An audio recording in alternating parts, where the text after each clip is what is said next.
yourselves. But the person with the most votes, and therefore the next LYA chair, is Emily. Congratulations.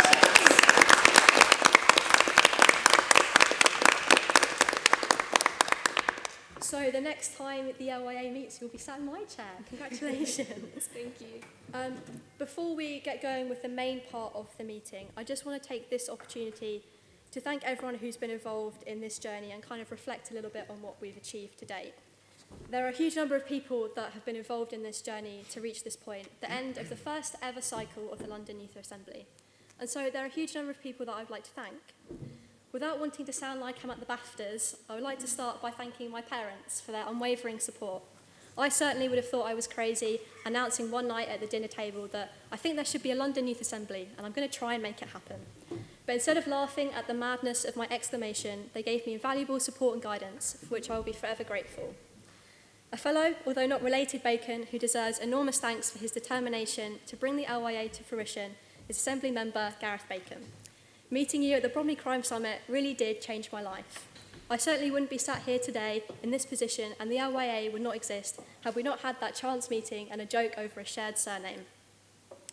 I'm not sure if any Assembly members have had proposals from young people drop into their inbox before, but the way you push for change to happen and the voices of young people to be heard effectively restores my faith in politics.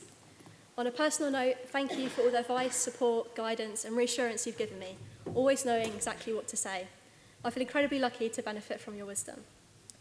Thanks to Gareth's ability to bring the right people on side, I've since had the privilege and pleasure of working with two really incredible people, Ed and Georgie. Frankly, if someone had said to me a few years ago that I'd reach the point of having meetings with senior officers at City Hall and that we would not only work together but become friends, I would have laughed. But here we are at the end of nearly 2 years of working together, of which I've loved every second. Thank you, Ed, for your commitment to seeing the LYA become a success and showing that any barriers to change can be overcome by collective willpower, a strong vision and sheer determination. Thank you also for, from the beginning, taking the proposal seriously, proving that the voices of young people are heard in the capital. Without your dedicated support, we would not be sat here today. Georgie, where to begin? You have made working on all the behind-the-scenes preparation for the LYA an absolute joy, and I'm going to really miss your emails popping into my inbox because they never fail to make me smile. When we had our first phone call in March 2018, I didn't know that I was about to speak to someone who would go on to inspire me and become a friend for life. Every time we meet, I have loved bouncing ideas and the look we share in joint realisation that just might work. Thank you for making me feel welcome in a place that can feel pretty unfamiliar and pretty alien to those who aren't used to it. For this, I also have to thank all the amazing people that have enabled the LYA to run smoothly and always smiled and waved at me whenever I've come in. Polly for being the first to join our crew and doing so with enthusiasm and sheer joy. Lauren for making every meeting run like clockwork and being one of the friendliest people I've ever met. Lorena for having the unenviable task of minuting our discussions, and especially for making me feel like when I sit in this chair, I can do this. Wherever I end up working, I hope I get to work with people as kind, genuine as you all. A massive thank you also to Alison and the media team for all the amazing videos that have been produced showcasing who we are. The LYA runs largely on goodwill, and so I'm enormously grateful to everyone who's put their time and effort into making this vision a reality. I would also like to say a massive thank you to all of you for being willing to take a risk, jumping in and shaping something completely new. For so long, the LYA was merely a figment of my imagination, and I never really thought about what it would be like to have real people a part of it. I can tell you now, it feels absolutely incredible. Every time we meet, be that as a sub-region or all together, I have to pinch myself to think that this is all real and you're actually here. It's been an honour and a pleasure to work with and get to know you all. I promised myself I wouldn't cry today, but being honest, every time I think about you guys or I hear one of you saying that you enjoy being part of this group, I well up a little bit, because to me it still feels like a dream that one day I'm going to wake up from. Whilst the idea for the LYA was good, its success was always going to depend on having a fantastic group of passionate people to make it work. Ultimately, the success of where we are now, having had support from the Mayor and London Assembly, is not about me, but it's about all of you. It's your drive, your dedication, and your enthusiasm that's got us to where we are today, by showing the very best of what London has to offer. You're the epitome of bright, hard-working young people who symbolise hope and positivity for the future. I feel exceptionally glad to have met you all. I would like to say a special thank you to Theo for jumping right on board the crazy train and helping me drive from the very beginning. Your unshakable enthusiasm and passion for delivering change to young people deserves huge respect and lights up a room. Sitting in the chamber is pretty intimidating. I felt the significance of the room almost like a weight, but having used my right-hand man gave me a greater feeling of confidence in what we were about to do. Your support in bringing a discussion to a positive conclusion is something that I'm very grateful for. When writing this speech and reflecting on the LYA journey, I was reminded very much of the themes and refrains from the musical Hamilton. One of the main refrains in the show is the idea of who tells your story, and I think that we've shown by working together in collaboration, we can reclaim our narrative as young people. In a time of uncertainty, where too often the story of and about young people is one of tragedy, we have built an organisation that can act as a beacon of positivity and hope for the future of our city. Like Hamilton and his supporters, we've proved that there is no set mould for someone who can make a difference. Any group, no matter how much they seem like the underdog, can be the instigators of change. You only have to look around to see that young people can have an impact at all levels and really be in the room where it happens. Hamilton's story is one of a quest for change, something that we can all see in ourselves and what brought us to be a part of the LYA. What's tragic about Hamilton is that he never saw what he built. As his character put it, legacy is planting a seed in a garden you never see grow.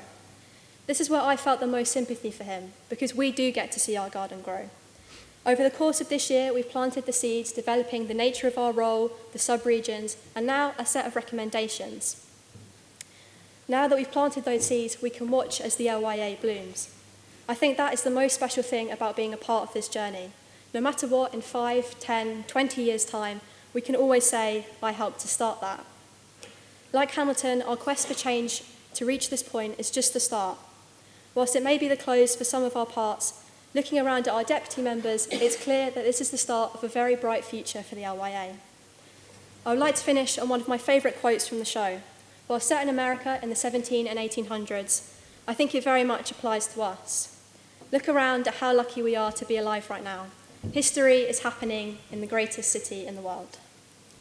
Thanks.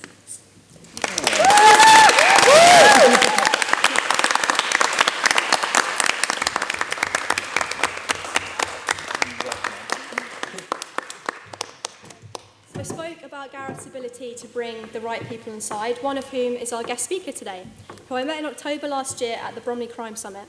Following an illustrious career in the police service, today's speaker is now chair of the National Police Chiefs Council.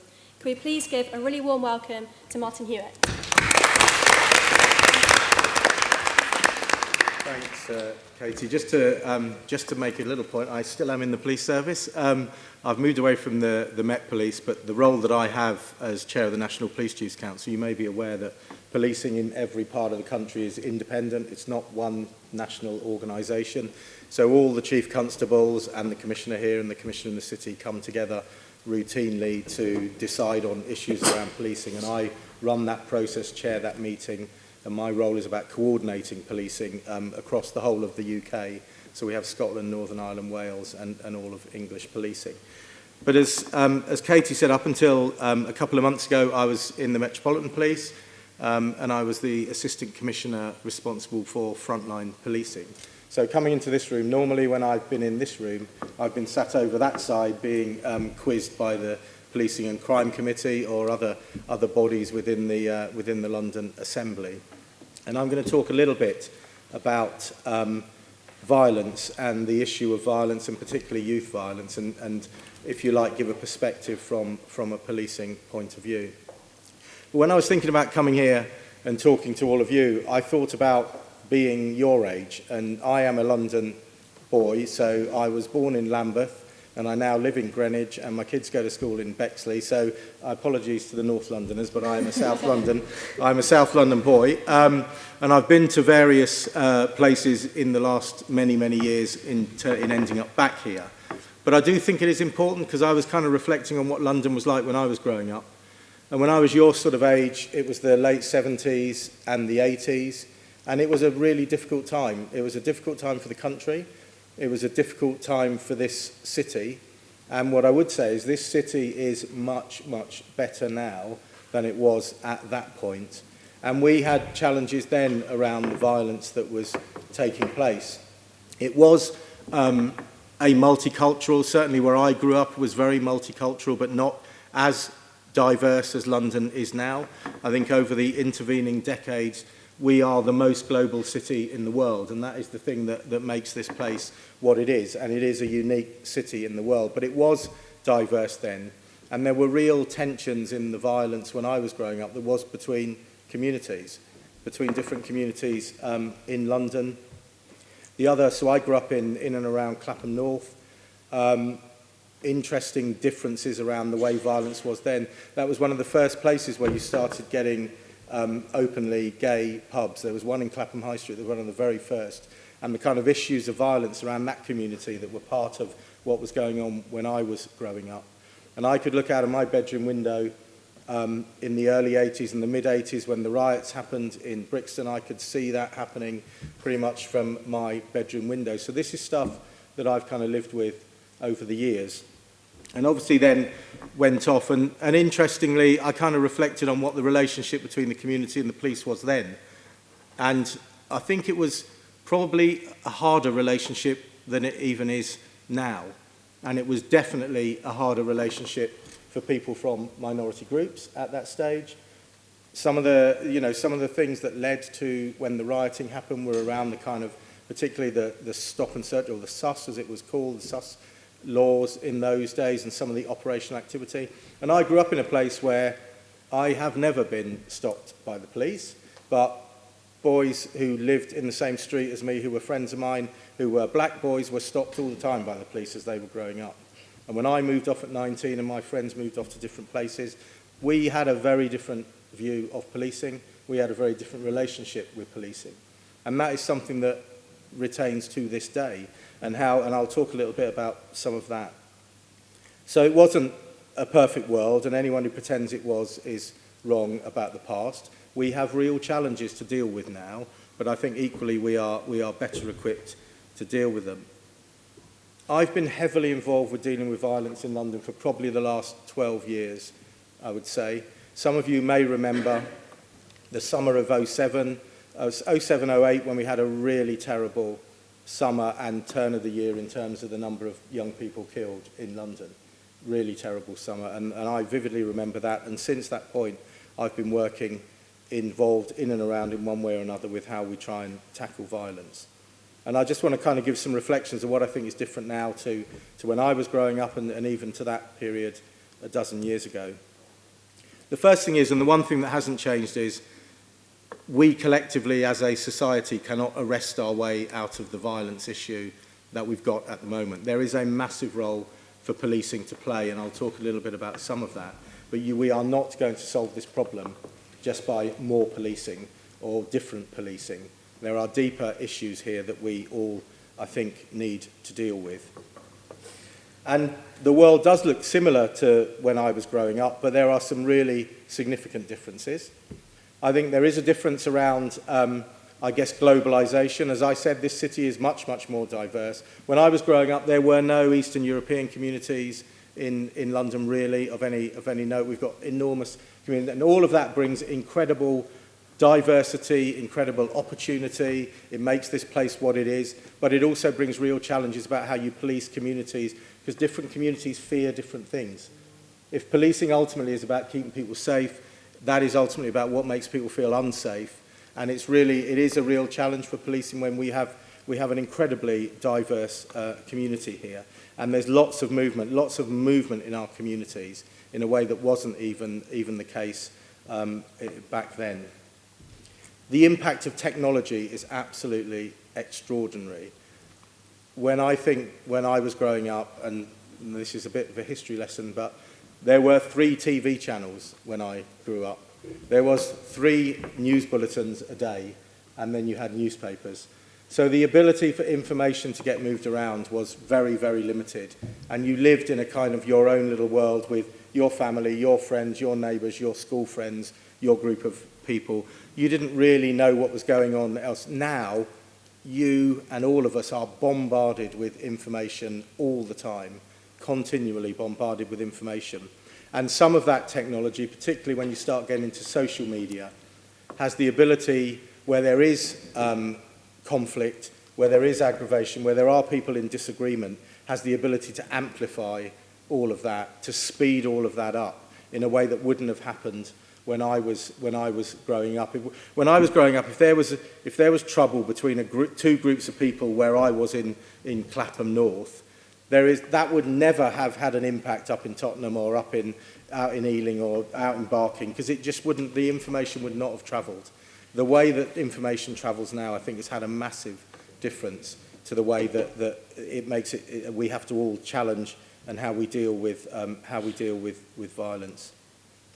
There is, and I know one of your other themes is mental health, and I think mental health plays in around violence more generally, particularly, you know, not so much around youth, but certainly the violence picture generally is very negatively impacted by the incidence of mental health that exists across society at the moment. And that is a real challenge for policing to try and deal with the implications of that. The violence I've seen, and if I think over the last 5 years, let's say, is getting younger. The people getting involved are younger, and they are being drawn in to some of that violence at a younger age. Some of that is about exposure, so seeing violence, and there is no doubt, and you may have picked up on some of the work that's been done around what people are calling adult childhood experiences, the ACE work, which talks about the way that people behave as adults is directly impacted by the exposure that they have had to adverse experiences as a child. And if you think now, and you will have all seen all the reporting about things like the county lines drugs, and that's drawing younger and younger children into that, what they are witnessing, and therefore what is becoming normalised for those young people, and the impact that is having on their mental health and their behaviour as they go through is really significant. And I think younger people are being, if you like, desensitised to violence when you look at what they're picking up, what's coming through social media channels all the time. In one sense, normalises some of the violent behaviour. It glamorises violent behaviour. I think when you look at some of the games that are the kind of the diet of a lot of people's socialising, there's an enormous amount of violence in a lot of the games, and all of that, I think, has a desensitising impact. So it concerns me that there are younger people getting drawn in, and getting drawn into the violence either puts them in danger of becoming a victim, and we've all seen so many tragic examples of young people becoming victims, or it puts them into a danger of becoming an offender. And if you become an offender and you get dragged into the criminal justice system, and then that starts to have a really negative impact on your opportunities as you move forward. And there is something about the way the media, if you go away from social media, just the media, and the fact that we are surrounded by all of this information all the time. You know, as I say, when I was growing up, there were 3 TV channels, and there was a morning news, a lunchtime news, and an evening news, and that was it, or lunchtime, evening, and nighttime news. Now the media is there 24 hours a day. It is coming at us through all the different platforms that we all carry around with us. And of course, what the media needs to do is refresh it every 15 minutes to make it interesting. So you're repeating stuff, you're bringing other stuff in, and stories start getting in there. And latterly, what we've seen as well is the kind of fake news phenomenon. And of course, now once stuff gets out there, it never goes away. There used to be a saying that people would say that if there were horrible things about you in the newspaper, it didn't matter because tomorrow night, that's tomorrow night's chip paper, in the way that fish and chips used to be wrapped in newspaper. If it's on the internet now, it's there. It's there and it's not going anywhere. And the impact that has on people, I think, is really significant. So policing now is much, much better than it was when I was growing up in the 70s and 80s. It is much more sensitive to communities. It is much more focused on how we deliver a community-based policing and how that's a localised model of policing. And I guess, and we will all have criticism of it, and I'll criticise bits of it in a minute, but we should really be thankful that that is the kind of model that we have, because as you explore, as you get older, in most other countries, the police is a state organisation. It's run once. It does what it does wherever you are, whether you're in one part of the country or another part of the country. And I think we've got to really protect the fact that we are community-based policing. But we've still got massive challenges with some communities, and there is no way that we can dodge that. particularly the challenge that we have, or the Met Police has, is with the black community, the African Caribbean community, and particularly young men from that community. That was a challenge when I was growing up, and that remains a significant challenge in terms of how we do our policing and the relationship that we have with that particular community. But there are others as well. And there is an enormous effort made within policing to try and be sensitive and work with communities to try and understand how we do what we do. But it is a very difficult task, and at times we get it wrong. There is a significant role that we undertake is enforcement activity. That is what the police do to a large extent, and it's one of the things that only the police can do. And to be really clear, that is never done unthinkingly, but there is a time in many instances, and particularly around violent crime, where we have to enforce. And the kind of really iconic issues that maybe we'll get into when we have some questions, stop and search is still as iconic as it was when I was a 15-year-old growing up all those years ago. And it always will be, because it is a confrontational encounter on the street between a police officer and a member of the public, and often a young person. And all the figures will show you that the numbers around that, particularly with the black community and young black men, are disproportionate if you look at the overall number of young black men in the community. But where there is a real challenge is, so is the violence and the victimisation is disproportionately among young black men as well, where more young black men are being injured and killed than other communities disproportionately. But we can maybe get into that. You will know about the gangs work. I've been involved with the gangs work since the beginning, really, in and around that, and that is about trying to preempt and understand what is causing conflicts, preempt some of the violence that might be taking place or that will be taking place, and working proactively to try and get aboard those people that are going to go and do the harm. But I get that that can be quite controversial. But fundamentally, it is all about partnership work as well. And I started at the beginning and said you can't arrest your way out of this problem, and that is absolutely the truth. And you will be aware, I'm sure, of the violence reduction unit that's been set up by the Mayor in London, which I was the Met person involved with the setting up of that violence reduction unit. And that brings together all different agencies, different representatives. It brings the third sector together, it brings policing, it brings all the other statutory bodies. And in kind of answering your question about where can you get more involved and how can you get involved, I think getting involved directly with the violence reduction unit is something that if I was in your situation, I'd be pushing quite hard to get some young voices on there as well. Because I think one of the biggest challenges with whatever we do in policing, and I would argue with all statutory bodies, is how you actually hear the voices of young people. Because with the best will in the world, sitting around a room with a bunch of people who are my age, it is not easy for me to see the world through your eyes. And we need to get young people, which is why this is such a good thing, we need to get young people involved in those places and talking about how it really is and what you really think and what you see as some of the solutions. Because this is all about collectively within that kind of multi-agency working environment, finding out solutions.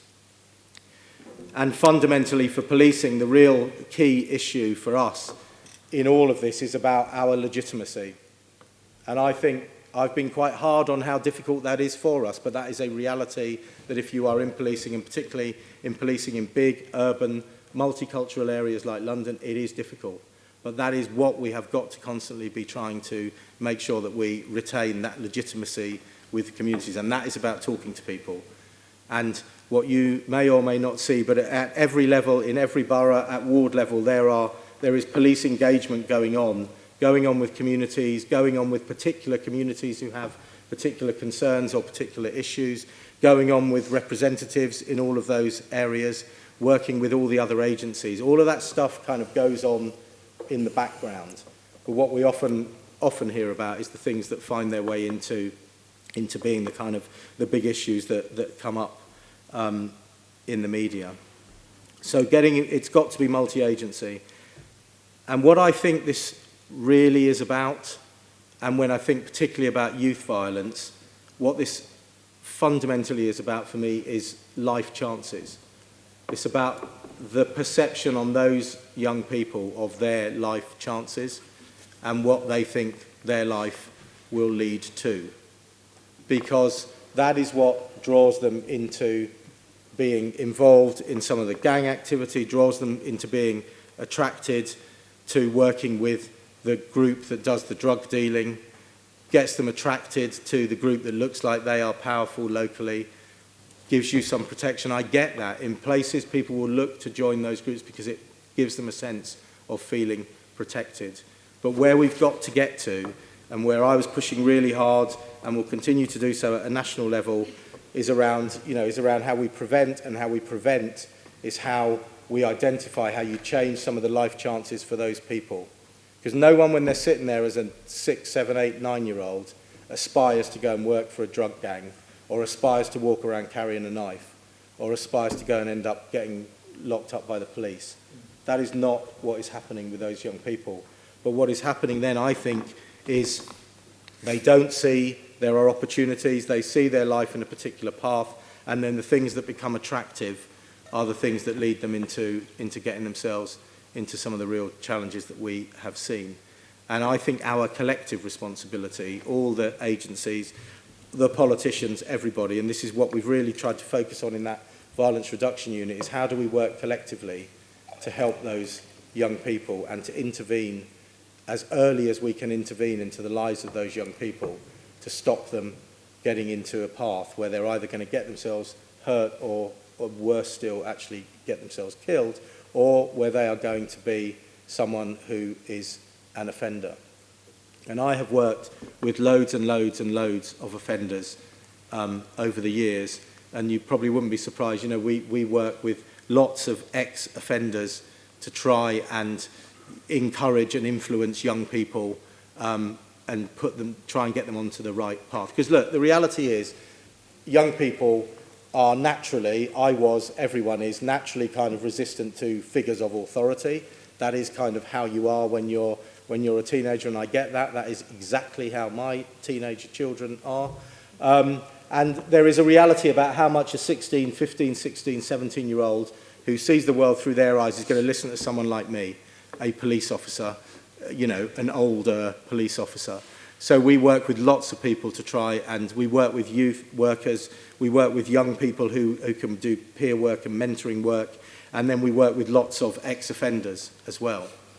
And that's often the most impactful thing when someone is talking about their life experience. And the most impactful that I always remember is a man who was in his 30s who had killed somebody in a moment of anger and bravado and all the rest of it when he was 17 years old. And he'd served a period of time in prison. He was now out. He was doing all sorts of great youth work. He now had a family and a young daughter who was the most important thing in the world to him, as everyone's kids are. And he just said, you know, the reflection he used to make is, when she's old enough and she starts asking the question, how do I explain for that 9-year period there's not a single photograph of me anywhere, and I was never at any event, any family event, anything. And he's going to have to sit down and explain to his daughter. And so this is about all of the damage that is caused. It's about the damage it does to everybody. And there may be some of you sitting around this panel that know people who have been seriously injured, or even know people who've been killed, or you will have been in and around those scenarios. The impact of that, the ripples of that, goes out enormously. And I think we have all got to collect ourselves and identify what it is we can do to change those life chances of those people who we can see are in danger of getting dragged into that kind of situation. And I think there is, sadly, on the back of the numbers that we've seen, there is now real impetus politically to do something about this. There absolutely is in London, and I can absolutely say the Mayor, the Assembly are entirely committed to trying to do what they can do around this. And I think even at a national level, you know, there is a commitment around this. But it's about how all of us can play our part. And our part in policing is always going to be controversial. It is always going to be difficult. But we've got to do the role that is our role to undertake. And the final thing I'll say before we can get into some questions is, I kind of want to repeat one of the things that Katie said, which is I do not come here and sit in front of you with a kind of counsel of despair about the way London is or about the way young people in London are. There are cohorts of people who are living pretty difficult lives and getting themselves into difficult situations and suffering as a result of those, and that's undeniable. But that does not mean the vast majority of youth in London is bad. It doesn't mean that the vast majority of youth in London are all vulnerable, and I think we've all, again, collectively got to be positive as well. Because when you think of the nature of this city, the scale of this city, the extraordinary diversity of this city, everything that goes on here, it is an amazing place. And for the vast majority of the time, it's a place where everyone gets on and does what it does. It's why it's a world centre for so many things. But there is a real challenge that we've got to deal with about people getting drawn into violence, people thinking violence is acceptable, and too many people getting hurt. So there's an enormous role for the police to play. There's a real role that people like yourselves can play, but all those other groups that are, you know, in a London context are wrapped into that violence reduction unit working. Just keep the pressure on all of those groups. Keep the pressure on us, but keep the pressure on everybody else as well about doing what they need to do. Because we just don't want to keep seeing the kind of numbers that we have been seeing over the last couple of years. That's it. Okay, who wants to kick off with questions? Come on, someone be brave and go first. Yeah, thanks, Justin. I just want to get, what were your thoughts on how, for me, it just feels that this response to how knife crime is sort of increased is very slow. I just feel like the only thing we're seeing at the moment is just stories and how politicians are saying, yeah, we're going to fix it eventually. But what do you think should be done in immediate response to it? Because it feels like nothing's just happening at the moment. Yeah, so I would disagree that nothing's happening at all. So there has been a very significant policing response. So the creation, what must be now, I guess, 18 months ago, of the Violent Crime Task Force, which is, or certainly when I left the Met, was upwards of sort of 250, 260 officers dedicated completely to this and working with officers in each of the London boroughs to try and work to that. So there is a significant policing response, and I think there were some figures out today. The amount of activity that's gone on there around recovery of weapons, the searches, arresting the people that are very dangerous and want to be very dangerous, and putting the pressure on those people. So there's been a lot of that. And that's great, but it is only the enforcement element of that. There is a lot of work that the police have done as well around the partnership working and trying to working with communities, working with other agencies. I don't think has it been as fast as it should have been? Probably not. But I'm not sure I would think it would be fair to say slow.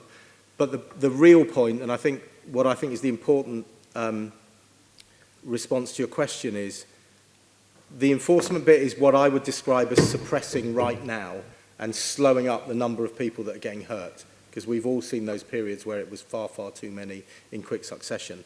But that is not solving the issue. You've got to do that suppression bit, I think, because I don't want anyone walking around there with a knife.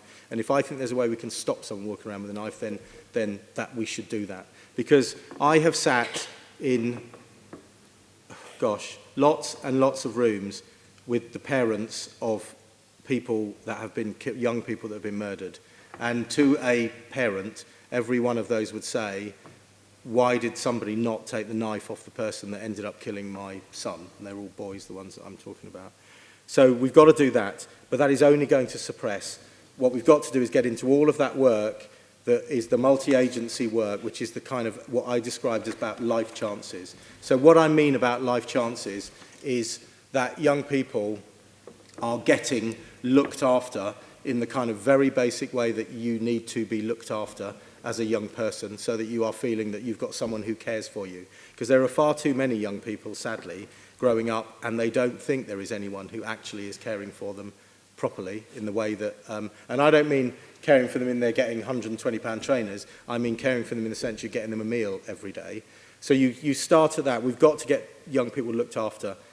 The education system has got to be providing people with education not just in terms of exams, but in terms of understanding all of what's going on, education in terms of making them feel and giving them self-belief and self-esteem, and also education around where the dangers and the risks exist. Because I actually think the violence is absolutely terrible. I worry almost as much about the online vulnerability of particularly young people, but that's a different subject. Then we've got to get all those support services around, and young people have got to see there is a role for me in life that gives me a sense of self-worth, that gives me a sense of an ability to lead a life that I want to lead. And of course that, again, part of what I described the difference between when I grew up and now, my perception of how life was mostly based around the people I knocked around. You know, I saw little bits on telly, but there wasn't much telly, and I had my school friends, my family, the people who lived in where I grew up. I didn't really sit there thinking, gosh, over there are people who've got all of this stuff.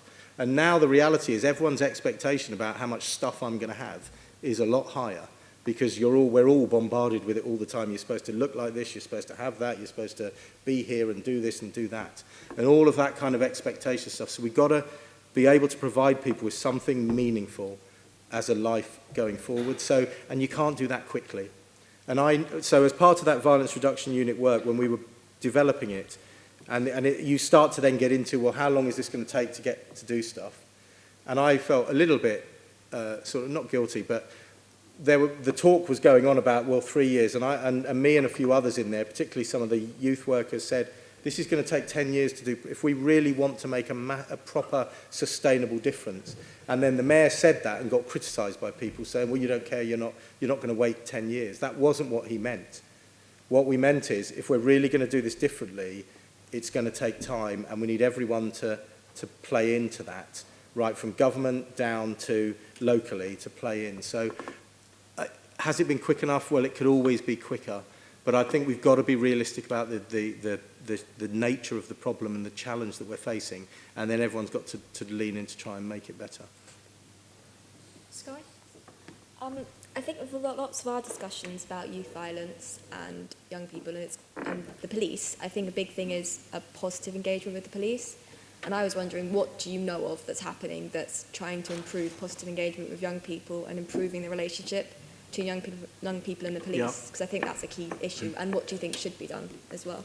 Well, I think, that has always been something that we, the police, have tried to do, and it is something that there is a huge amount of effort in. That whole violence work that's going on is, yes, there's the enforcement bit, but there is an enormous amount of engagement work that goes on there.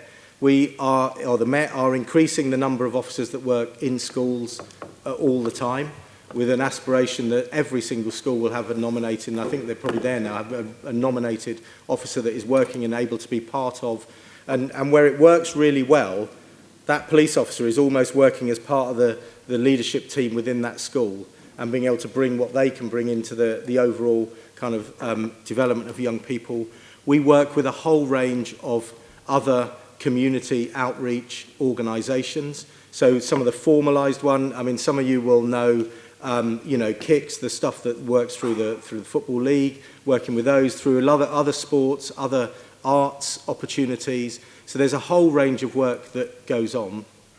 One of the things certainly in London that even regardless of all the cuts that the organisation has taken, and they have been very significant cuts that the police service has, and I hasten to add, when I talk about that rounded response, those cuts that have been felt in local authorities, in all the other services that support people, have been more significant in many cases than even the police cuts.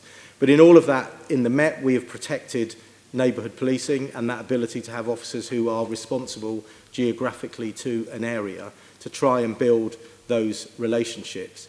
But it's, we haven't got enough people who are going to be there all the time to have all those relationships, but it's also for me about those officers, whether you're a schools officer or you're working in another education or you're in a neighbourhood team, it's about you being almost a catalyst for getting other groups that can work with people. Because I come back to, it doesn't matter how nice or how skilled the individual officer is, you're still a police officer in a uniform and a figure of authority, and for most 16-year-olds that is not necessarily something that you want to, you are naturally going to be drawn towards, because when you are, when you're your age, you are your friends, your groups, well, you've got your view of the world, and so it is always going to be a challenge with us. And whatever we talk about, all the different groups that policing has to try and establish a relationship with, young people is a really challenging one.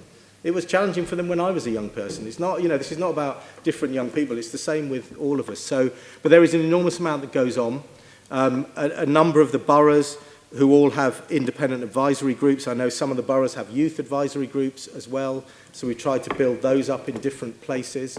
But it's just using every opportunity to try and reach out. But it is a difficult task. And I think the schools does provide a real opportunity because the vast majority of young people will be in those places during the day. But again, equally, back to your the life chances comment, how we work alongside the pupil referral units, where the youngsters that have been excluded from schools are. That's an incredibly important group of people for us to try and have, at the very least, a relationship. And one of the other ways is using our police community support officers, who are less threatening. I think they're often the kind of the makeup of the often older, much more diverse group, and I think there's much less threatening than a police officer. So we use those, and particularly looking at groups of youngsters that are vulnerable, so looked after children. Children who are in some form of care, we need to be interacting with them because they are an especially vulnerable group for many of the things that we've spoken about. So there's lots of work that goes on around that. Laura? Do you have like a youth advisory group in the chairs? In like the chiefs, do they have a youth advisory group? So in my current role, we don't really have a national kind of advisory group. Where you have advisory groups in the national role is around thematic areas. So there are advisory groups around race, around police use of firearms. So there'll be various advisory groups. But I suspect there probably aren't enough youth ones is the answer. I would love to sit here and say to you that we're really good at getting that sort of thing done, but I don't think we are, is the honest truth. And again, which is, why I was pleased to kind of accept the invite ages ago to come here, because it has made me think about that as well, in terms of how we do get to have conversations with young people and get that perspective. And I know when we were, because Theo was at the thing at number 10 about violence, and you were making that point there, in the group that I was in, about it's great, lots of people doing good stuff and genuinely meaning and wanting to do good stuff, but we do need to get the people that we're talking about, not in a bad way talking about, you know what I mean, in the room and giving their views as well.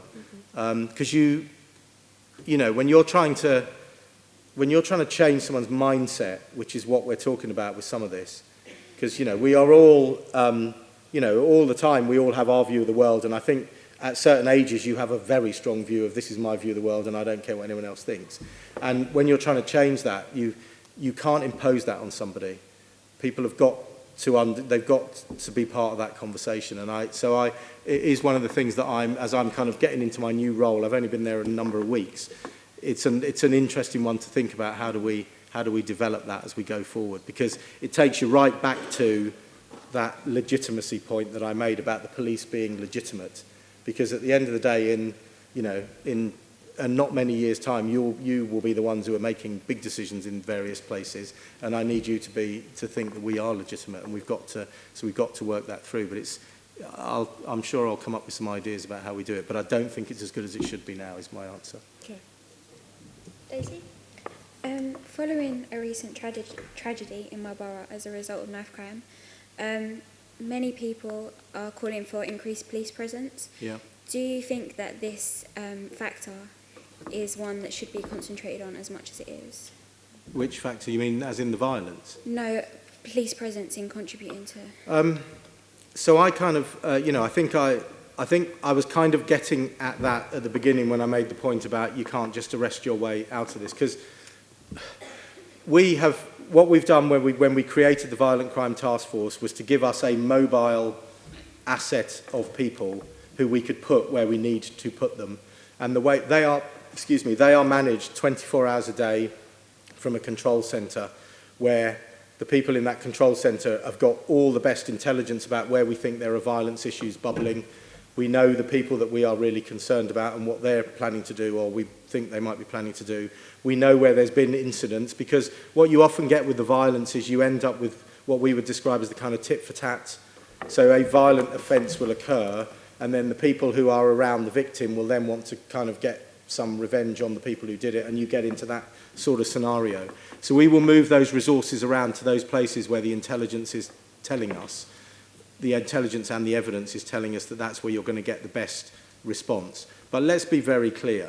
It doesn't matter how many police officers we were able to get, and we're not going to get loads more, so let's just in case anyone thinks that's what I'm suggesting, we're not going to get loads more. But even if we got an almost limit, you are never going to be everywhere at every point in time. This is about intelligently understanding flashpoint areas, understanding events that might create aggravation, doing the work that we do to understand where conflicts are existing, being able to work with the people that we know are the most, as in work on the people that we know are the most dangerous people. There will, after any difficult policing crime issue, there is always going to be a cry for more police officers. I think it's just about how you do that intelligently, because just putting loads more police officers in a particular area is not necessarily, and they're, you know, the resources are stretched doing all the things that they do. So I think we just need to be careful about that. And I come back to my point. The answer here is we've got to get into a place where the people that are getting involved in this violence are not seeing that as something they either are attracted to do or they don't feel they've got any option other than to do. And that's really what we've got to try and work on. I'm conscious of time, so I think we're only going to have time for about 2 more questions. So yeah, Keaton, do you want to go? I just wanted to call you out on a statement you made earlier during your speech, where you said that when the racial component of stop and search is racially biased in a way, the violence is also mostly prevalent in communities of people from Black, Asian, minority backgrounds. But when you look at the statistics from the gangs matrix, which is the wider London thing that uses, I'm just explaining for the group, the computer database that lists all sort of people who are associated with gang crime, knife crime, everything like that. The actual lists, the actual ethnic and racial makeup of that particular database is very diverse and not actually when you look at it focused on one group, because only 27% of convicted and people who are listed on like conviction databases and things like that of crimes like knife crime and gang crime and county lands and things like that are from BAME backgrounds. So when you said that this crime and violent crime is mainly concentrated in areas of minority backgrounds, that's not particularly accurate, I think. So I think you've got to be careful using different data sets to assert different things. And I wasn't talking specifically about the gangs matrix, which is a different thing. All the violence is not contained within people that are in the gangs matrix, so we need to be really clear about that. No, I was just attempting to clarify. But there is no doubt that when you look at the statistics around the people that are injured in knife attacks or gun attacks, there are very few gun attacks, thankfully, in London, but the people that are injured and the people that are suspected, that is disproportionate within minority communities. And therefore, for me, this is about how you protect those communities, and we've got to focus our activity on where that violence is taking place. And let me be really clear again about something which, and this is something that we discussed a lot as we were doing the work around the VRU. What I'm not saying here, the point about life chances is because, again, what it's actually focused in is in areas where there is the greatest levels of deprivation in those areas and the greatest inequality in those areas. So I'm not making a racial comment here. I'm making a comment about communities, which are the communities that are very disproportionately impacted by the violent offending. And what you are often finding is within those communities, there is a higher percentage of minority ethnic people. But what we've got to do, and it's back to the point about policing, we have got to, and that's not true, that pattern is not the same all over London, it is very different, and the nature of the violence is very different, even within boroughs. I can pick boroughs here where the nature and the causes and the kind of people involved in the violence in one end of the borough will be different to another end of the borough. What we have got to do is police what we understand to be the issue.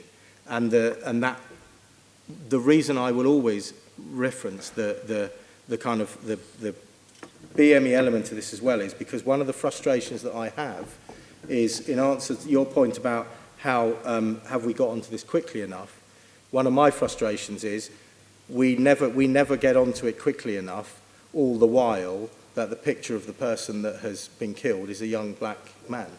And I'll take you back to that summer I talked about, back in 07 or 08, whichever one it was, forgive me, I can't quite remember. And we'd had a really terrible summer there, and then you ended up with three particular offences that became very iconic, where Jimmy Mizzen and Ben Kinsella particularly, who were young white boys that were murdered that summer, and then it became an issue for everybody. And that's why, again, I come back to, this is about that life chances point, and we have got to focus on what really are the issues here. And there are certain groups and certain communities where this is a much, much, much more likely route for a young boy particularly to get involved in, and that's what we've all collectively got to try and deal with. So that's the reason but it is very challenging, and you know, there is an option that you can sit and talk about these issues and not get into that territory, but I don't think that's legitimate to do that. And there are all sorts of different stats, and depending on which way you cut it and depending on which way you define disproportionality, you can get into all sorts of places. But the fact of the matter is, for me, having spent at least the last 5 years heavily involved in this, that is what I see, and that's what we've got to try and deal with. Okay, well, one final question, I think. Yeah, Miriam, do you want to go? Okay. So I was just wondering, does any of your work take into consideration the youth that are a little bit younger, so 12, 13-year-olds? Because a lot of what you say statistics are about 16 to 17-year-olds, but you do see that quite at early ages that the younger people are offending. So do you look into this? Because I didn't really No, we do, and I think that's a really important point, and that the point I made earlier about how we do all of that multi-agency work, and that's why I reference education, and because you're absolutely right. And if you look at the kind of county lines drug stuff that that's become quite public in the media, some of those children are 10, 11 years old that are the ones that are carrying the drugs around the place.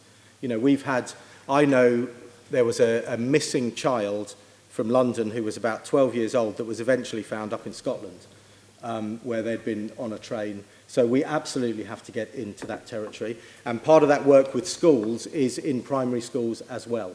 And I think we have to be, and what you have is a program that builds up. So you will have all, no doubt, when you're in the early years in primary school, it's the PCSO and try the hat on and, the fluffy characters coming in and all of that to try and get young people kind of used to the police are not all bad.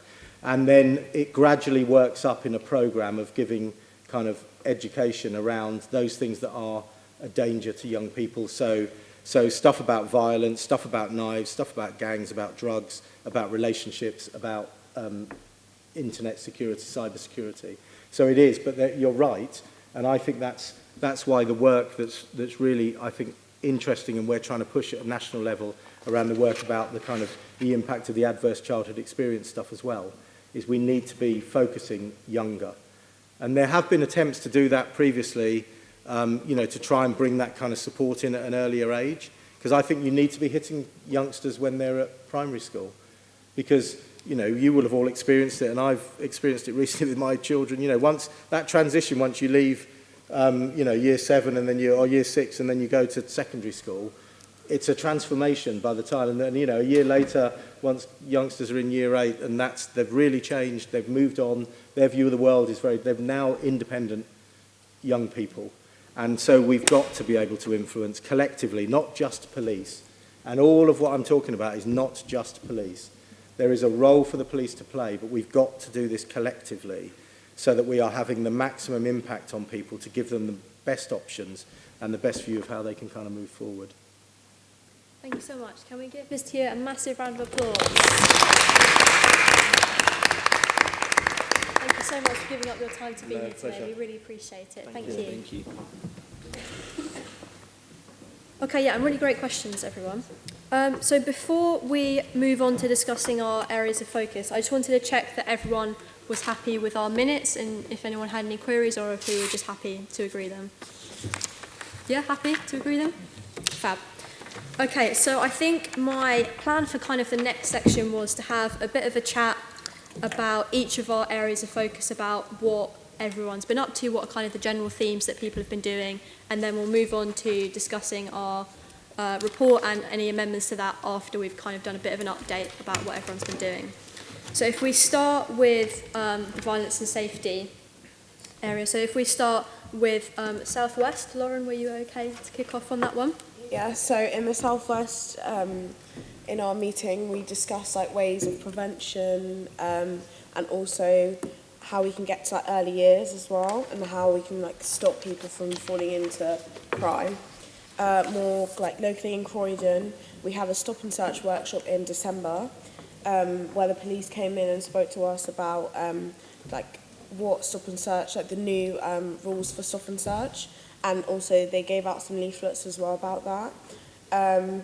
We also some people went to the MOPAC stop and search meeting as well, and they discussed different ways of how we can make people understand like why we're doing it, so there's not that much prejudice against why we do stop and search or the police do it. We also had a BME crime prevention workshop, a Cut It Out event that took place in Crystal Palace I think last weekend, and Legacy Youth Centre's coming to Whitehorse, which is actually in an area of Croydon where there's a lot of gang activity, so yeah. Great, thank you. Emily, did you want to go for the Southeast? So in the Southeast, we've changed our meeting schedule so that we're having meetings once a month. So this has allowed us to have quite a few different action points that we've wanted to work on. And the most important one that came out of our last meeting was that each borough was to email their local clinical commissioning group, as we feel like they can help us to work effectively on both campaigns, but particularly knife crime. So we've set up meetings with those in our local areas. Similar to the Southwest, we also had people attending the Stop and Search Summit at MOPAC. Mm-hmm. And I was also pleased to hear that Greenwich has recently held their own knife crime conference, similar to the one that Bromley had a few months back. So, yeah. Thank you. Daisy, do you mind giving us an update on the North East and how what you're doing in your borough on youth violence? So regarding youth violence, at our past sub-regional meeting, we discussed the sharing of resources and the creation of a resource around the theme of youth violence and knife crime. So potentially using social media to submit information that is factual and not just based off the feelings surrounding knife crime. In Havering in particular, and this has been taken huge inspiration from the other boroughs in North East, we've been looking at creating a question time based panel for young people, as this has been a format used by many of the other North East boroughs and has been found particularly useful because it's allowing young people to hold their representatives to account and also the police. And as well as that, a lot of the boroughs in the North East that have been working alongside basically MOPAC, etc., in regards to stop and search, holding workshops, basically to inform their youth councils and their youth forums to allow them to spread this information further.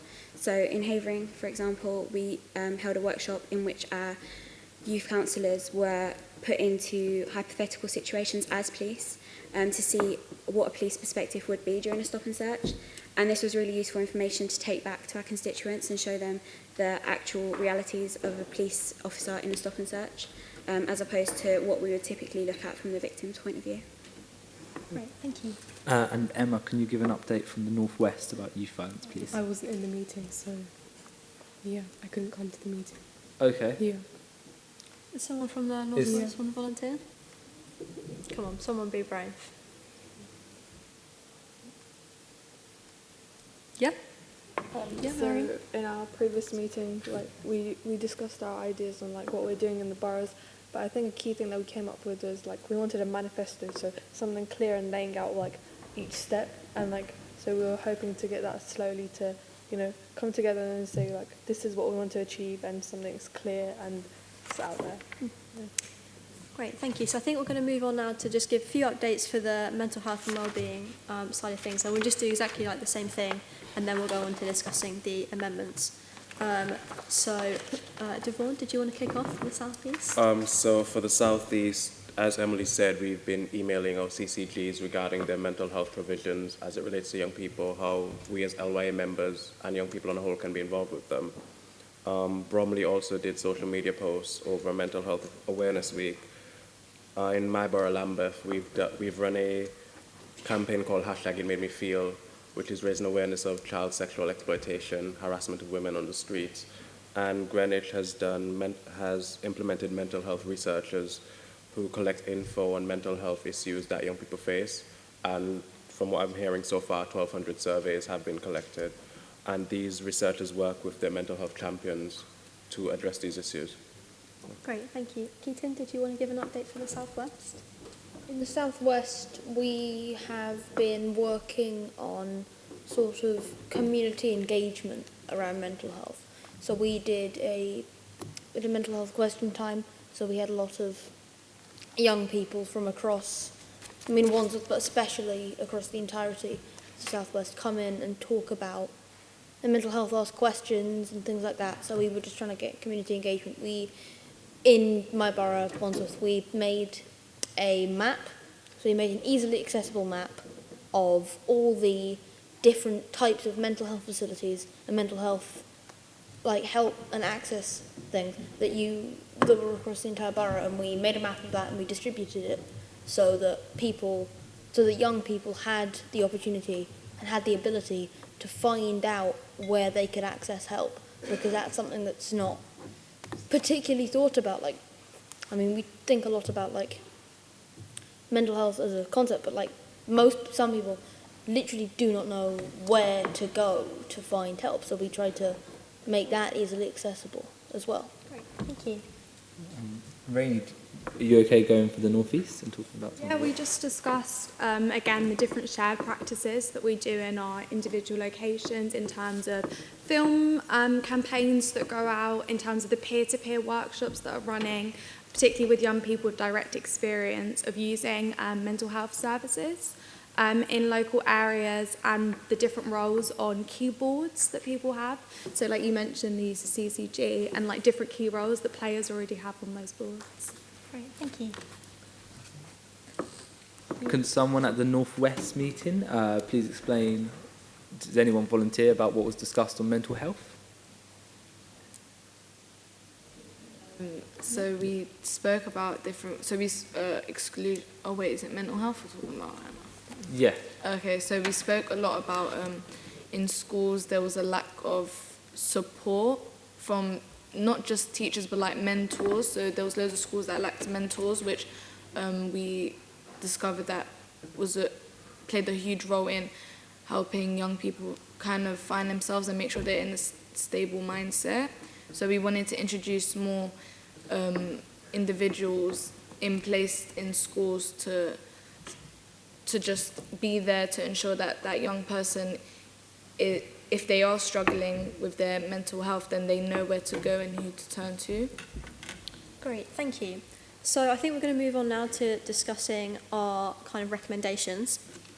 So firstly, a big thank you to everyone for sending in all your brilliant suggestions, and to all the GLA team for putting it together so brilliantly. As I mentioned earlier, not all of the suggestions made it into the report because they might not have been in the remit of the Mayor, or they may have been done already, or they might not have been quite the right scale for this kind of proposals that we're looking at the moment. But either way, we've kept a record of all the suggestions, and we'll keep them for our reference going forward, as there may be something that we can take forward at a later stage. So if something's not in there, we've still kept a record of everything that everyone sent in. So I think if we kind of work through each section and see who's got amendments for what.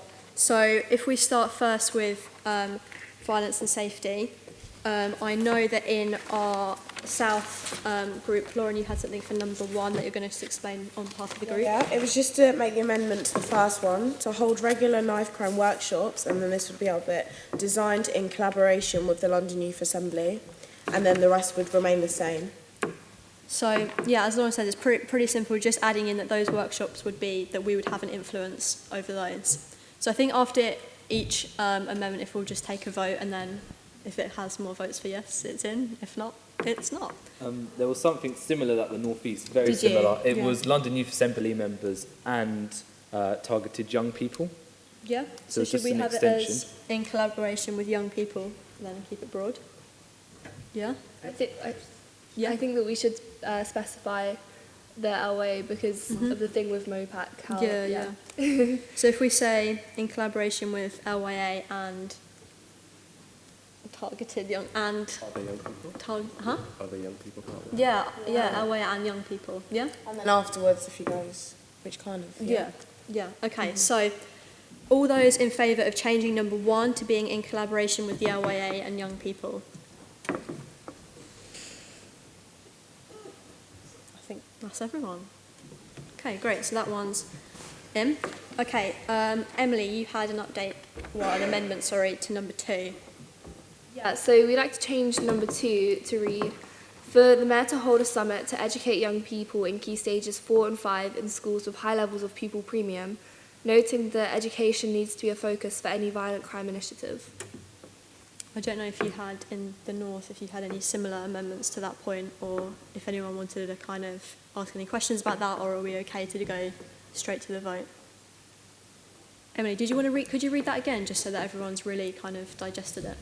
For the Mayor to hold a summit to educate young people in key stages 4 and 5 in schools with high level of pupil premium, noting that education needs to be a focus for any violent crime initiative. Sky, yeah? We discussed quite a lot in our group, and it's part of a different amendment for number 7, not having not just high-risk schools or schools with high levels of deprivation. That was a big thing in our sort of discussion, is that having that, especially, and having that as a guarantee, but also having it wider, because we're not necessarily sure who's high risk or who would benefit the most from these sort of summits. So, yeah, and also with younger people as well, not just key stage 4 and 5. But I'm not sure, that might link into the number 7. But Yeah, that was just something I was going to say we've got a few for number 7 as well, about maybe focusing that one more on the younger year groups. Sorry, Emily.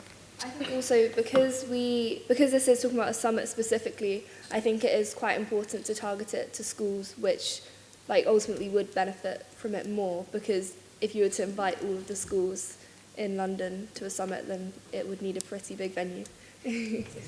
So I think that's why we thought targeting it would be good. Sarah? I still believe that, as Sky said, it should be not all schools, but whichever schools can be reached, because as she said, you don't know who is at things. You can't just target certain schools. You target certain schools, but you can't just limit it to those schools. So I think it should be open. So if we say maybe a summit with a focus on, so it's not exclusive to. If the councils could decide, or someone within that borough could decide which schools would be most beneficial, rather than just schools with one way to define what schools need it, because I think in certain boroughs you might have different schools with maybe high levels of inequality, but not necessarily high levels of people on pupil premium, who might have high levels of knife crime. Daisy? Something that might link to this actually, that although again might link more effectively to number 7, was a discussion we had in the North meeting about encouraging more youth engagement in local council boards, particularly regarding what constitutes a high-risk school and what constitutes a school that must be targeted. So we didn't expand on that massively, but we thought about getting young people actually actively involved in suggesting schools that maybe would benefit more from such summits or programs. Okay, so if we have it, Emily, could you read the phrasing again? Sorry. The Mayor to hold a summit to educate young people in key stages 4 and 5 in schools with high levels of pupil premium, noting that education needs to be a focus for any violent crime initiative. Ronnie, did you want to Just wanted to say that I think it's also really important that young people who aren't in like mainstream settings are also part of a summit, because I think it's really important not to neglect that group of young people and that they should also be involved. So if we broaden it out then, so if we say to educate young people in all forms of education, I don't know, does that make sense? Yeah, and if we take out the bit about pupil premium and have it so we say to young people, if we keep it broad and say to young people that would benefit, and then a more localised approach can be taken about by each borough or by each group about which young people they would be. Benefit, I think, Yeah. is the key thing. Yes, Sarah? Sorry, but you see when we're talking about educating, what do you mean? So for this bullet point in particular, I think we'll probably have quite a lot of discussion about number 7 as well. So this one talks about like a summit, and I think that the nature of that summit would depend on what kind of can be facilitated by, you know, this building and this group. But I think that if we keep it so that it would be more, because this one's for like an older group, more about like violence and consequences and like deterrence and that kind of thing. And I would imagine that our direction for number 7 would be a bit more about kind of police and relationship with the police, particularly for a younger audience. So, sorry, Adam. Would it be possible for us to change the pupil premium bit, if people disagree with that, to just schools with who have higher levels of poverty, for example, because as we know, poverty and knife crime are interlinked issues that and poverty motivates knife crime in many instances that can be observed.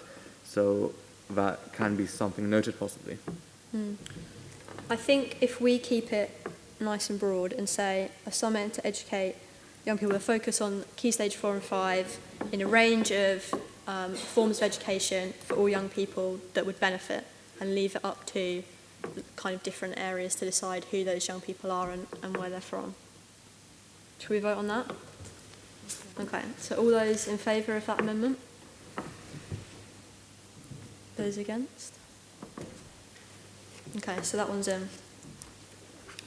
Okay, so did anyone, our next from the south, our next amendments, not till number 7, did from the north anyone have anything for points 3 to 6?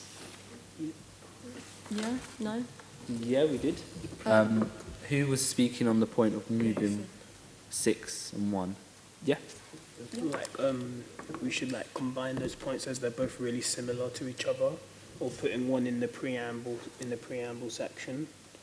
And like with number 6 as well, we're like we should get people from like random people, not like just people in youth clubs, but like people that we don't know, and like also like hold assemblies in schools to get like young people from schools to participate in like consultations as well and stuff. And also like instead of like a workshop, more like a program. Like in the pre-meeting, we heard from someone that one of their schools did like a course where that they did like each week was on the topic of knife crime, and then like towards like the end they ran an assembly to a group of students, and like we feel that'd be much better. Okay. So to kind of summarise, and shout at me if I'm like saying this wrong. So to change for number 6, to change workshops to like a programme, and then combine number 6 and number 1 together and just push them together to make one recommendation. Yeah. Okay. So all those in favour of that amendment? And against? Okay, so that one's in. Did anyone else have anything for points 4 and 5? Because I think the next big one will be number 7. Yeah, Ronnie? In point 4, the term hard to reach young people. I think it's important that actually we change that to something else, because all young people can be reached, but they're just not being reached necessarily in the right way. So I think the term puts it back on the young people who haven't yet been reached. So I think that's important that we change that to something else so that it's inclusive. Okay. Yes, Sarah? For number 4, how is that, sorry, I've missed the meeting, but how is that gonna, if we're saying that the young people are hard to reach, then how is the mayor gonna reach these people? because as young people, they're looking for young people or people that understand, not the male. So how are we gonna how are we gonna say that the mayor can reach these people? I don't know how to explain it, but I think what she means is how will we determine who is hard to reach? Are we going to positively discriminate? Or? Yeah, I think that's what Ronnie is saying in terms of making it more inclusive. Yeah, Emily? I might be wrong, but the way that I interpret this clause is that everything else being done in these recommendations should apply just as much to people who are hard to reach. And I would also, I don't know, I would also say that maybe we could change it for something like young people in pupil referral units or out of traditional education. So that if anyone disagrees with that, then Ronnie, what are your thoughts? Personally, I think it should be changed to just that it's ensuring that young people who have direct experiences or who have not necessarily been involved or been reached by like a group like this before are involved, rather than labelling particular cohorts of young people. Currently involved. Unless we just leave it at young people in general, and then all young people. Or do we need the kind of extra something? Yeah. The only problem that I have with that, and obviously please shout at me, Northerners and Southerners, if you disagree, is that I feel like he'd believe that consulting us on these issues would be okay, and I think it is, but that's not. It's necessary, but it's not sufficient. And I think the whole point of this clause is to emphasise that we can consult us, but we should be going to those not currently involved, targeted and engaged young people. On not engaged as we are engaged, but engaged by the issue more. Yes, fine. So maybe, this is just wording, something about the Mayor of London speak directly to all young people, those who may not necessarily usually be involved. And that's not necessarily mean that they're hard to reach, they might not necessarily be involved. I think something about not necessarily hard to reach and less engaging people, young people who aren't always necessarily involved. It's hard wording to make it, because I agree with you entirely that hard to reach is a bit boxy and a bit sort of rude, but it's a difficult one. Something like all young people, or young people who might not necessarily be usually part of that. I'd just like to say, what would be the practical outcome in terms of this? Because it's not clear as to, is the Mayor of London going to go onto the streets and look at a group of people and say, you know what, they look like they're hard to reach, I'm going to speak to them. How do you actually, I don't necessarily see the point of number 4, because what does it actually achieve? If the Mayor of London speaks directly to people who are labelled as hard to reach, number 1, that's discriminating them. On top of that, what does it actually achieve? Having a conversation, what will it bring? I don't see the purpose of number 4. So I think in terms of how it's interpreted, obviously we can have an impact on its interpretation to an extent. I think for us it's about highlighting to the Mayor and his team that it's important for them to be engaging with all different groups of young people and to be engaging with young people full stop. I think it's to really kind of, the purpose of number 4 is to highlight that, and I don't think we should be afraid of kind of highlighting the obvious, because sometimes that is the stuff that's missed. Daisy? Could we not say then kind of what you just said, saying ensuring that the Mayor is engaging directly with all young people? Yeah. Obviously not all meaning every single young person, but again, I'm not too sure, but the way you put it then. Yeah, so are we happy with having, for the Mayor of London to speak directly and engage with all young people? You put the word groups in? All groups of young people? Yeah. Okay, so all those in favour of change number 4 to being the Mayor of London to speak directly to all groups of young people? Do you think we should say... Sorry. And those against? Okay, so that's more in favour, so it's him. Okay, so did anyone have anything on number 5 before we go on to number 7? No? Okay, so... sorry. We did. Who was speaking on number 5 about people not currently in education? Sorry? Number 5. Pardon? Was that for number? I don't think that was for number 5. Maybe that's for a different one. Okay. We can always come back to it if it strikes you. Jatin, we were definitely talking in our group about number 7. So do you want to read what we've come up with, and then we can see how everyone feels about that? Yeah, so the amended thing I have is that to enable more engagement from the police in local high-risk schools, the first few years of secondary school are pivotal few years. This would be an ideal time to build a strong two-way relationship/partnership to increase education levels about youth violence. Great. Could you read that again for us, just so everyone's got time to kind of take it in? Is that all right? To enable more engagement from the police in local high-risk schools. The first few years of secondary school are a pivotal few years. This would be an ideal time to build a strong two-way relationship/partnership to increase education levels about youth violence. What do we think? Yeah, Ashra? What we were saying is the north that we also need to put in a focus on the transition period from primary school into secondary school. So if we were to put that somewhere in that amendment. Yeah, maybe have it as upper primary school. Is that a phrase? I don't know if that's a thing. Late primary school. Sorry? I don't know. I was No, like late I don't really know what the term is. The moment of Maybe secondary school engagement. Yeah, like Juniors, is that the one? juniors. Yes, juniors. Is it juniors? So maybe change it to juniors and early secondary. What do we think? Nathan, yep. I was saying that it shouldn't just stop like there's also like kind of continue throughout like school life as well. So like there's not really a cut-off point. Yeah, and I think that's where it definitely combines with what we were talking about number 1, about having that as more of an upper years. Yes, Sky? We sort of, our wording was very similar to yours, but we said to enable more positive engagement from the police in schools and for all young people. I mean, not necessarily in schools, for young people. And then we scrapped the year 9 bit and said early intervention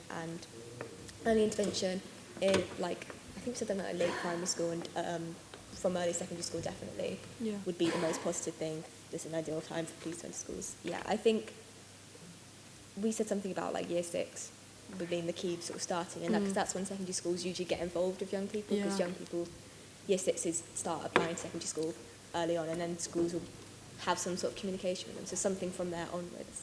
Okay, so maybe change it to the transition from primary to secondary and early secondary are key years. Onwards, Okay. Yeah, ma'am? Our main discussion points about that clause was that basically because this it targets the police in general, so the police speaking to lots of young people, so that's why we decided that maybe it doesn't need to be a specific age range, like it could be all young people, because we know that in primary schools as early as like year 3 or year 4, their exposure to like the police and like how the police is run, and also like getting comfortable with like knowing that the police is there to protect them rather than to arrest them. So it's kind of about making it comfortable for young people to interact with the police rather than going up to them and saying knife crime is bad, don't do it. It's more about like early interventions in both primary and secondary schools. So it's about like police, they're kind of like meeting with young people and talking to them rather than just having workshops about knife crime. So it's like more that side of it rather than workshops. Okay, so why don't we have it so it's to enable more engagement from the police at all levels in local high-risk schools, and then we have the transition from primary to secondary, and early secondary is a pivotal age, and then we have the bit about two-way partnership. Could you just read the last bit about the partnership bit again? This would be an ideal time to build a strong, positive two-way relationship/partnership to increase education levels about youth violence. Yeah. Daisy? Could we maybe just add especially in front of in local high-risk schools? So especially in? Yeah, definitely. We talked about positive engagement rather than just plain old engagement. Because some young people would be engaged with police, but not necessarily in a positive way. Yeah. Okay, so we've got to enable more engagement from the police, especially in local high-risk schools. The transition from primary to secondary and lower years of secondary is our key ages. This would be an ideal time for police to enter schools and build positive relationships and two-way partnerships with young people. Okay, so all those in favour of what I just said, because I don't know if I can say it again. Okay, and all those against? Okay, right, that one's in. Okay, Did anyone, Lauren, we had something for number 8, didn't we? Yeah, it was for young people to be included on more discussion panels and play key roles in engaging with decision makers. For example, MOPAC, with that stop and search thing. And also I was thinking about maybe the violence reduction unit. Yeah, I was going to say, should we add that in as well? So, in essence, basically, we're just adding in where it says more discussion panels and EG for the MOPAC stop and search and the violence reduction unit. So, all those in favour of adding in the MOPAC stop and search and violence reduction unit to number 8? And those against? Okay, cool. So that one's in as well. Okay, did anyone else have anything for the violence and safety, or are we okay to move on to the mental health and wellbeing? We had a discussion about the preamble. Is that okay? Yes, go ahead. Rainy, do you want to mention what you mentioned earlier? Just the use of language around talking about stop and search and the issue of race. It talks about it being a misconception amongst young people that only young black boys are stopped and searched. Yeah. I think it's important that we do highlight the disproportionality in that, rather than just having that as the clause phrase, because I think that's important. Yeah, so that is the bit in the paragraph above before it sets out the recommendations, isn't it? Okay, so what would you change it to? I just think there's something around the fact that it was discussed in terms of the fact that it is disproportionate, rather than it just being a misconception, because I think it's important to attach that to it, that it's not just misconceived, but there is evidence behind it. Could you possibly make only bold and then at the end of that sentence say it is also noted, however, that young black boys are disproportionately targeted in stop and search? So make that only clearer and then have another sentence and maybe with a statistic about like what Mr. Hewitt was saying about the disproportionality in terms of involvement and impact. Keaton? I still think that what that does is dismisses the actual concerns that young people, especially young people from BAME communities, have about their relationships with police. And I think what we need to do is actually not talk about misconceptions and remove that sentence entirely, because what it does is it says that it is, in effect, it places the blame not only on the police but on young people as well. And I think what we need to do is we need to be more clear in saying that there is a problem with disproportionate policing. So I would suggest replacing that with saying that there are the relationship between like the disproportionality in terms of impact the relationship and between BAME communities and the police is strained because of disproportionate policing practices. I think that's going down a slightly different road to what we're talking about. I think the focus of this bit is more to keep it factual in terms of how, like, the groups that are most involved and impacted, and then so. I was just attempting to clarify and say. That's fine. We should clarify, not maybe talk about misconceptions, because the misconception is, I wouldn't say it was a misconception as such. So I would say maybe replace it by talking more about the disproportionality instead of talking about misconception, because that places the blame or the pressure on communities instead of on the police, when it's the police who are at fault in the scenario. Matthew, yes. I was thinking maybe it might be better to say minorities rather than only young black boys. I just don't think it sounds very formal. Okay. Emily, I think maybe part of the issue could be, like, in terms of misconception, I think that's addressing a lack of transparency in stop and search policing, which isn't necessarily there. I think it's more about the fact that a lot of people do think that it is just ethnic minorities who are being targeted. And I think that maybe this should be changed into something which looks at public awareness of stop and search practices, because obviously there are panels, but do the public know there are panels? Do they know that these things are being scrutinised? Do young people know that the police are held to account?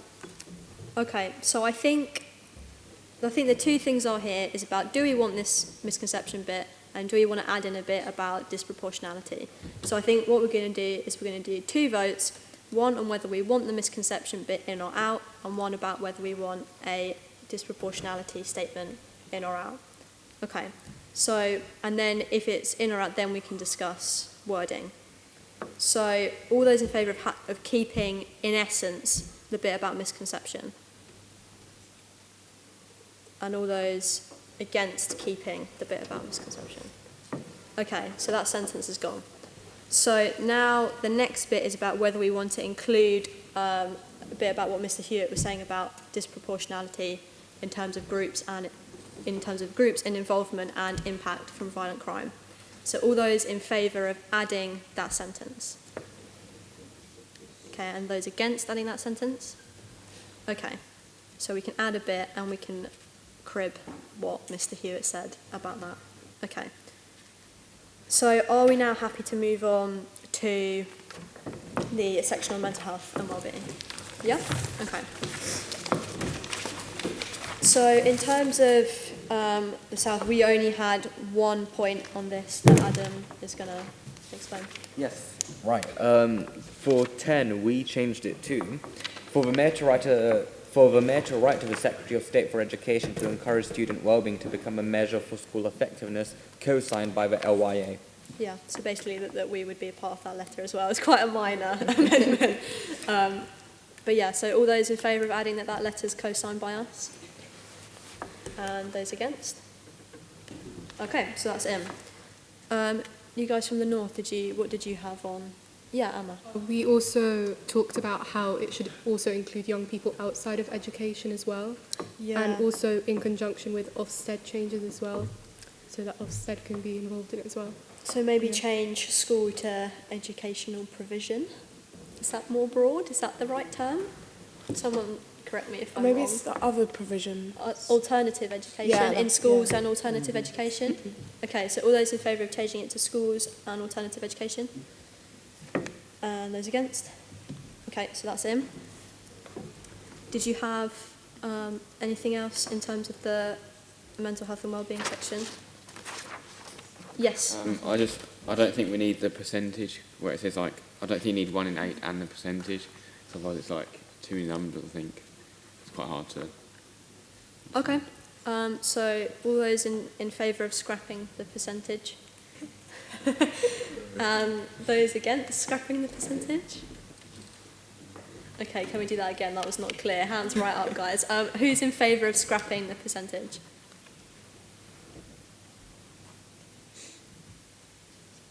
Okay, and those against? This is really close. Okay, yeah, I think that's more against. Yeah, that's more against. So it's still in, is that? Okay. But in the south, we did say that the percentage and that figure would be re-looked into. We'll just check that. The figure, if Yeah, it's the latest. Yeah. Did anyone else have... Yes, Sky. I've got 2 things to mention. The first one is another recommendation. Okay. And the other is about the preamble bit. I was discussing, because this is from a more the individual thing from my borough. We did a conference recently about mental health in my borough. And there was a focus, the whole focus of that conference was a focus on the transition for young people and why that's an important issue. And I think that's a really important thing. And that's transition between year 6 to year 7, and transition between adult and child mental health services. So transition on both ends of the spectrum was something I think is an important thing to add in as a recommendation to consider. Because it's not, you don't even have to only mention it about mental health. It's a really big thing with like children to adults and moving from different sections of life in general. But I think that's an important recommendation to have about a commitment to helping transition for young people between year 6 and year 7, and between adult and child mental health services and the difficulties that could bring. Okay, so just to clarify, would that be like a review of the provision already, or a summit about, like we said, for the violence and safety, or... I think a review. A review? Okay, so all those in favour of adding a recommendation to review the provision of support for young people from primary to secondary education, or young people, or oh my god, this is so hard. Okay, so a review of the support available for young people in times of transition. Yes. Can I give a point on that? Yes, please do. Can we add to that, if we agreed on, that this also followed past on not just that transition, but also transition from child to adult services in terms of mental health care, because that's when a majority of children get dropped from the care. Yeah, that's So if we leave it at transition.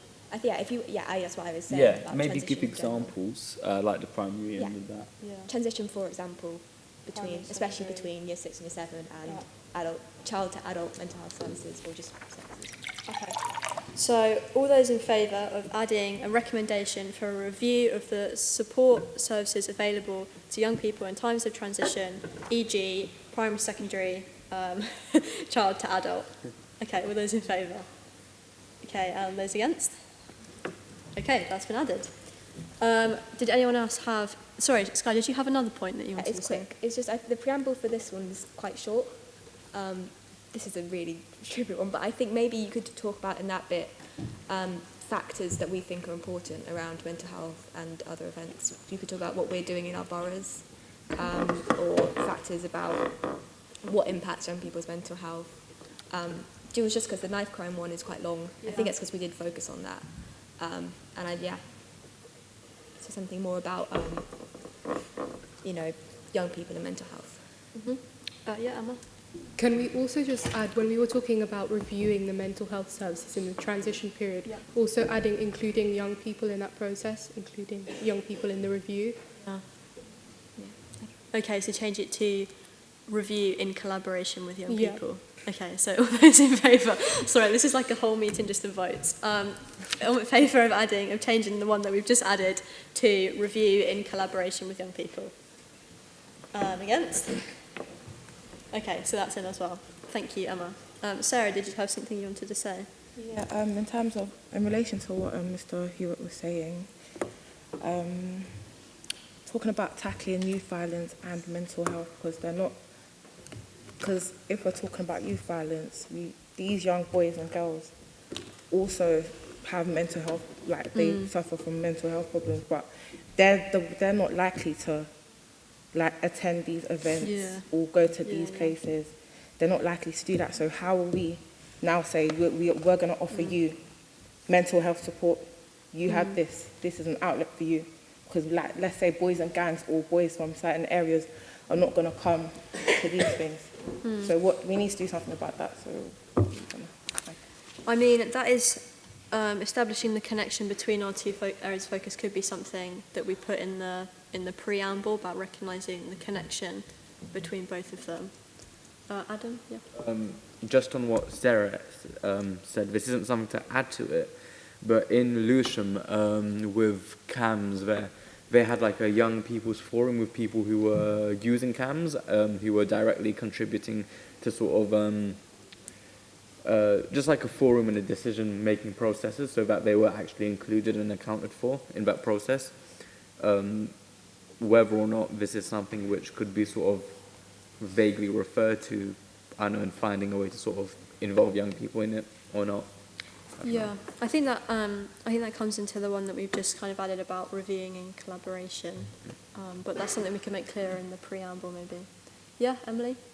So I think an approach similar to that of number 10 would be interesting. However, I do think that the issue of mental health for people involved in knife crime should go into the knife crime part of the recommendations, because I think it's a really specific issue, it should go there. But because in number 10, essentially it's being kind of directed to Ofsted in an indirect way, So, and considering that youth offending teams are also inspected by Ofsted, I believe, I think that we could take a similar approach in writing to the Secretary of State for that remit. Yeah, I see what you mean. Okay, so we've kind of got various things going on at the same time. So we've got a bit about padding out the preamble, about kind of expanding more on what we mean and establishing a connection in that bit between our two areas of focus, and then we've got a kind of second thing about, we've kind of got three things actually. We've got the second thing about young people in different forms of education, and then we've got the third one about formalising the connection between our campaigns. So I think it would be easiest to have a section of the preamble for this bit about the connections between our two campaigns and how they link, and about putting something in there about making sure that the recommendations that we've listed are for all young people in all areas or types or forms of education. So, yes, Adam.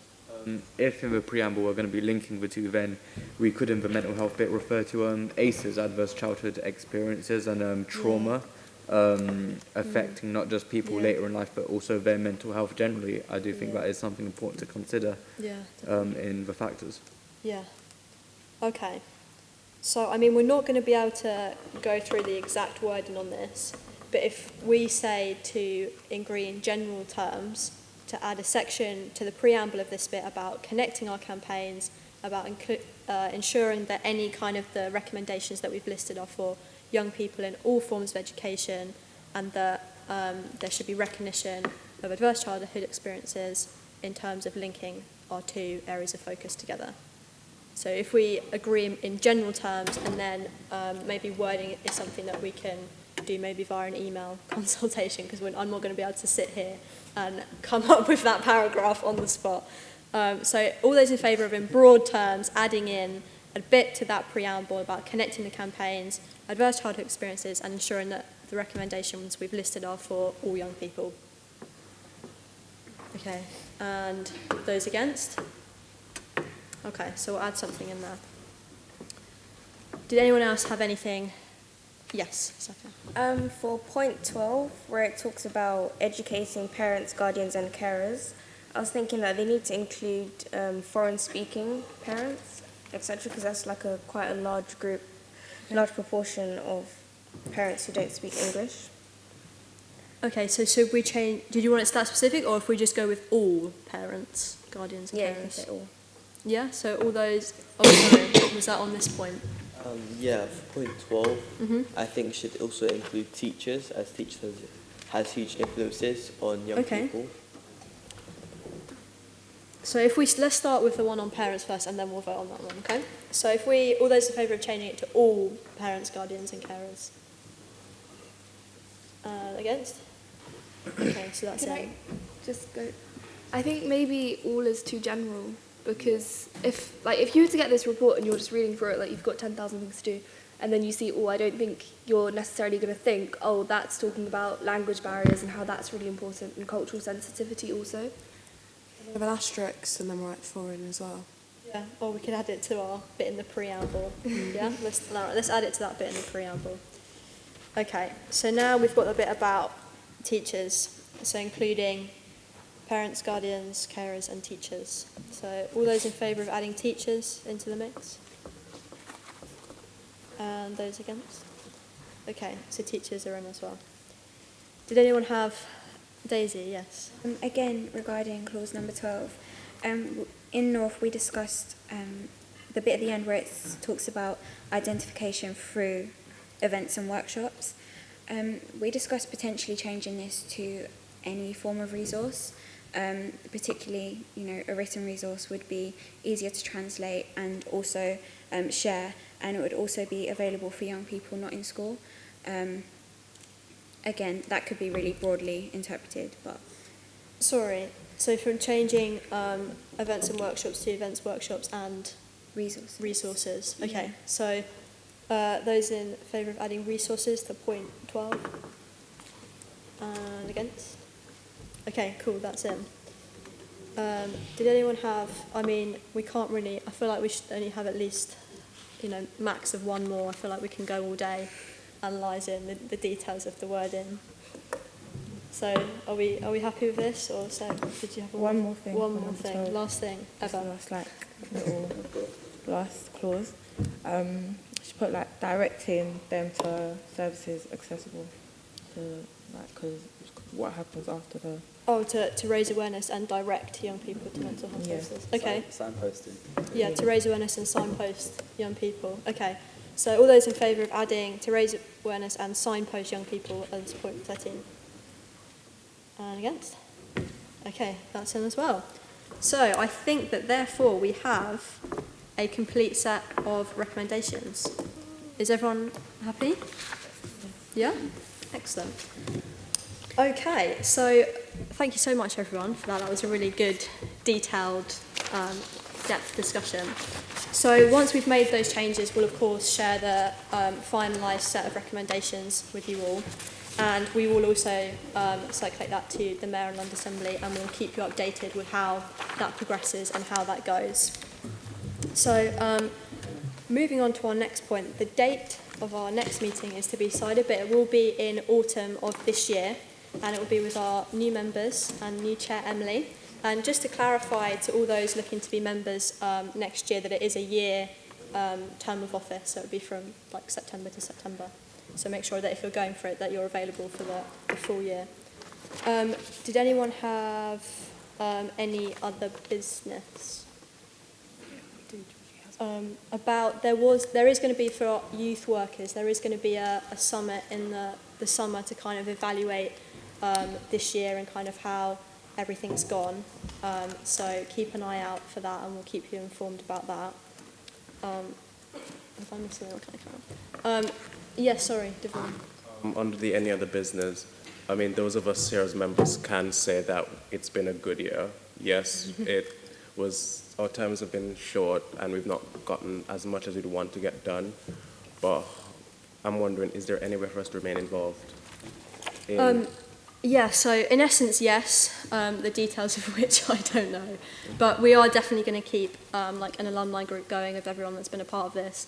I can't sit here and tell you exactly what form that's going to take or exactly what shape that will be, but it will be a thing, rest assured, and that's something that we can look at consulting with you guys about how that works. Before we kind of wrap up, I just wanted to say another massive thank you to everyone that's been involved in this journey, all the staff at the GLA, all our fabulous deputy members, all of the youth workers that have made this possible, and of course all of you guys. You've made working on the LIA the most rewarding, exciting and humbling experience ever, and I wish Emily all the best in taking up the role of chair. I know you'll do an amazing job, and I will always be at the end of the phone if you ever need anything.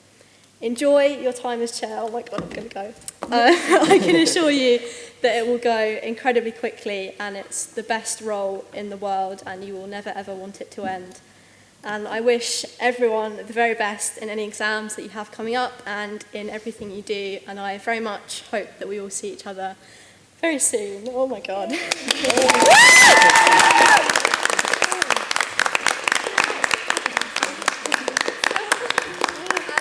Now it's my turn to make a couple of thank yous. Katie's basically already covered all of the thank yous. Obviously, all of you have done amazing work over this past year, so thank you for that. And the youth workers and everyone at the GLA has done a lot to put this together. But there's two people that I really want to thank the most. First of all, Theo, thank you so much for your wonderful work over the past year. We have a little gift for you. Sorry, I'm just threatened by that. Okay. So thank you very much. It's been wonderful to work with you, and we couldn't ask for a better deputy chair this year. Now, moving swiftly on to Katie. Thank you so much, Katie, for all of the amazing work you've done this year, and not just this year. It's been, as Katie mentioned earlier, about probably over 2 years of her working really hard, putting together proposals, or helping me organise the meetings first with the youth workers and then with you guys, and then launching the first meeting in November, and 2 more really successful meetings from then, and we couldn't have done any of it without her. So please raise your hands for Katie.